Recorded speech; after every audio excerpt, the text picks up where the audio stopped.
Doctor Arpana Rawat YouTube channel पर आप सभी का एक बार फिर से स्वागत है। आज का यह वीडियो कक्षा 9वीं के लिए है और आज हम पढ़ेंगे ल्हासा की ओर, जो कि लेखक श्री राहुल सांकृत्यायन जी द्वारा लिखा गया है। ल्हासा की ओर एक यात्रा वृत्तांत है। जैसा कि नाम से स्पष्ट है, यात्रा।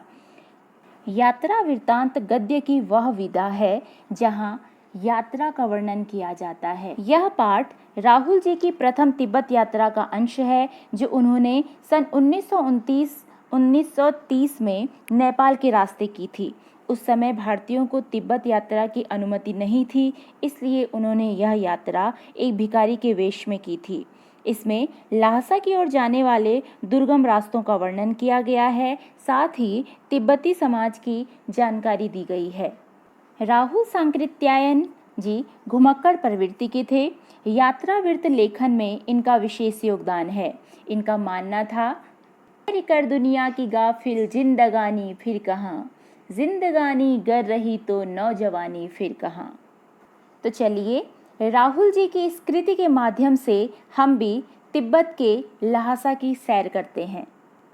जिस रास्ते का पाठ में वर्णन है वह नेपाल से तिब्बत जाने का मुख्य रास्ता है।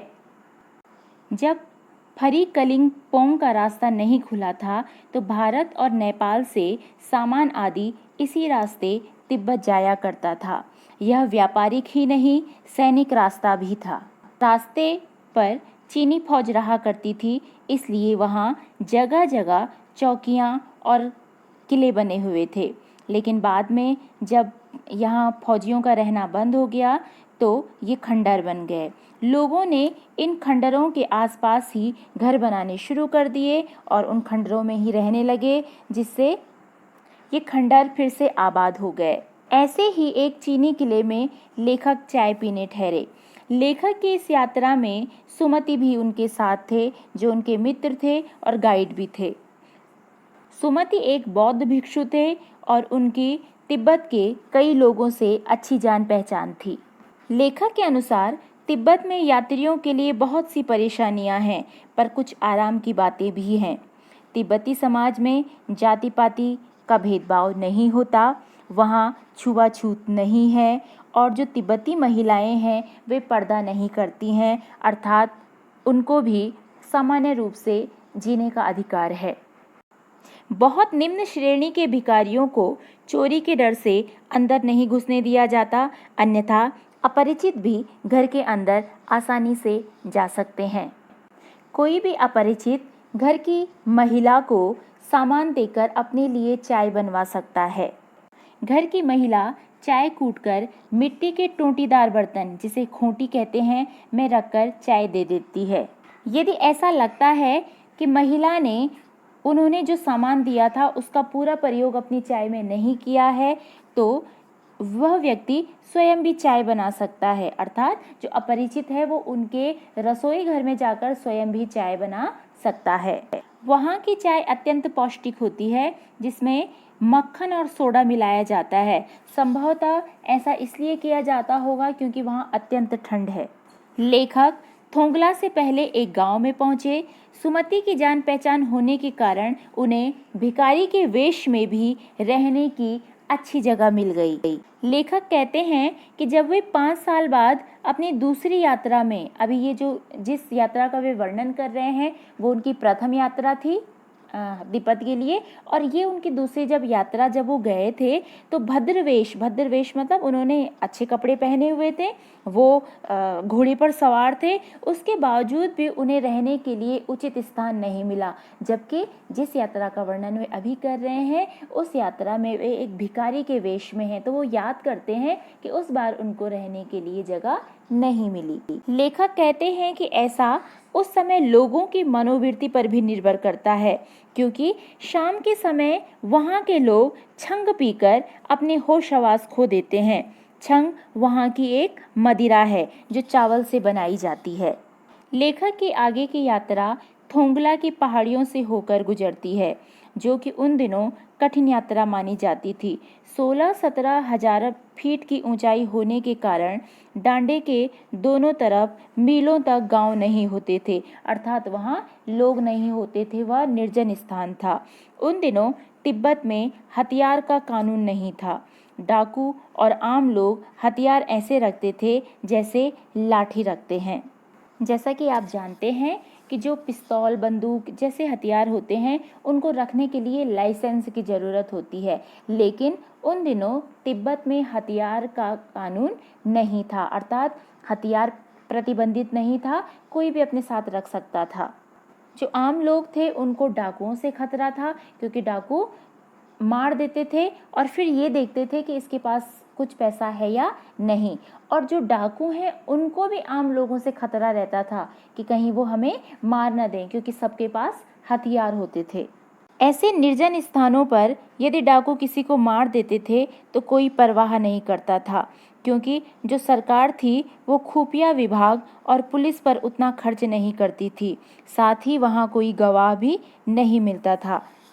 लेखक और उनके मित्र सुमति भिखारी के वेश में थे, इसलिए जहाँ भी उन्हें डर लगता या शक होता कि यह व्यक्ति डाकू हो सकता है, तो वे अपनी टोपी उतारकर कुछ ही 1 पैसा अर्थात दया दया 1 पैसा दे दो, ऐसा कहने लगते, जिससे डाकू उन्हें मारे नहीं।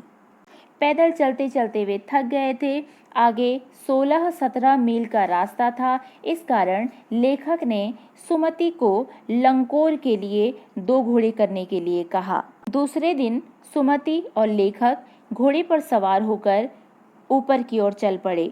अब जो रास्ता था वो समुद्र तल से 17-18 हजार फीट ऊंचा था। भीटे की ओर जो पहाड़ थे वे नग्न थे, न वहाँ हरियाली थी और न बर्फ थी।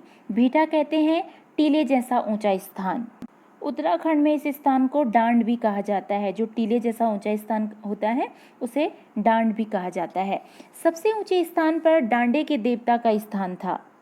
जो देवता का स्थान था वो पत्थर के ढेर, जानवरों के सींगों और रंग बिरंगे कपड़ों की झंडियों से सजाया गया था। लेखक और सुमति के साथ 1-2 सवार और भी थे जो चल रहे थे। लेखक का घोड़ा थोड़ा सुस्त था, जिस कारण वो पीछे छूट गए। आगे बढ़ने पर दोराहा आया, जहां उन्होंने गलत रास्ता पकड़ लिया। 1.5 मील आगे आने पर उन्होंने पता किया कि वे किस रास्ते पर हैं, तो उन्हें पता चला कि वे गलत रास्ते आ गए हैं। फिर वो वापस गए उस दोराहे पर और फिर से उन्होंने अपना सही रास्ता पकड़ा। जब वे गांव में पहुंचे तो सुमति गुस्से में इंतजार करते हुए मिले। सुमति ने उनसे कहा कि आपने बहुत देर कर दी, और इतनी देर होने के कारण उन्होंने 2 टोकरी कंडे फूंक डाले और 3 बार चाय गर्म की। कंडे उपलों को कहा जाता है, जो कि ईंधन के काम आता है और गोबर से बनता है, जिसे उत्तराखंड में गुपुल भी कहते हैं।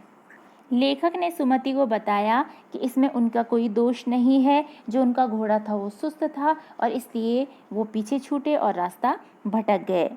लेखक के अनुसार सुमति को जितनी जल्दी गुस्सा आता है उतनी ही जल्दी उनका गुस्सा शांत भी हो जाता है। लंकोर में वे सुमति के एक यजमान के यहाँ रुके। वहाँ उन्होंने चाय सत्तू खाया और रात को गर्मा गर्म थुक्पा खाया। थुक्पा तिब्बत का एक व्यंजन है जो नूडल्स जैसा होता है। अगले दिन वे आगे बढ़े। अब वे तिंगरी के मैदान में थे। उस पहाड़ी का नाम तिंगरी समाधि गिरी है। लेखक ने सुमति को वहां रुकने से मना किया, क्योंकि वहां के आसपास के गांवों में सुमति के कई यजमान थे। सुमति उनको गंडे देना चाहते थे, लेकिन लेखक को पता था कि सुमति को वहां ज़्यादा दिन लग जाएंगे, इसलिए उन्होंने वहां उन्हें जाने से मना कर दिया। जो सुमति हैं वो गंडे बोध गया से लेकर आते थे। गंडे एक ताबीज होते हैं और वहाँ से वो लेके आते थे और वो उनको देना चाहते थे, पर लेखक ने सुमति से कहा कि जितने पैसे आपको गंडे से मिलेंगे उतने पैसे मैं आपको कल दे दूँगा। ऐसा सुनकर सुमति राजी हो गए। अगले दिन उन्हें भरिया यानी भार उठाने वाला नहीं मिला, इसलिए वे दोनों स्वयं ही सामान उठाकर चल पड़े। धूप अधिक होने के कारण उन्हें बहुत कष्ट हुआ। तिब्बत की जमीन छोटे बड़े जागीरदारों में बटी है। जागीरों का ज़्यादा हिस्सा मठों के पास है। यहाँ का हर एक जागीरदार स्वयं भी खेती करता है और करवाता है, जिसके लिए बेगार मजदूर मिल जाते हैं। बेगार अर्थात उनको रुपए नहीं देने पड़ते। खेती का प्रबंध देखने के लिए वहाँ कोई भिक्षु भेजा जाता है। लेखक शेखर विहार की खेती के मुखिया भिक्षु नमसे से मिले। उन्होंने लेखक का स्वागत किया। शंकर विहार में लेखक को एक कंजूर बुद्ध वचन अनुवाद अर्थात गौतम बुद्ध के उपदेश लिखे हुए 103 हस्तलिखित पोथियां अर्थात पुस्तकें मिल गई। प्रत्येक किताब बहुत मोटी थी। लेखक को पढ़ने का शौक था, इसलिए वे वहां पढ़ने में तल्लीन हो गए। वे किताबें पढ़ने में इतने मग्न थे कि उन्होंने सुमति को उनके यजमानों के पास जाने से नहीं रोका। लेखक को लगा कि वे 2-3 दिन में लौटेंगे, लेकिन वे उसी दिन के समय लौट आए। वहाँ से लेखक को तिंगरी के लिए निकलना था, इसलिए उन्होंने अपना सामान उठाया और बौद्ध भिक्षु नमसे से विदाई ली। तो यह था आज का पाठ लासा की ओर। आशा है कि आप सबको समझ में आया होगा, और यदि अभी भी आपको कोई परेशानी हो तो मुझे टिप्पणी के माध्यम से अवश्य बताइएगा।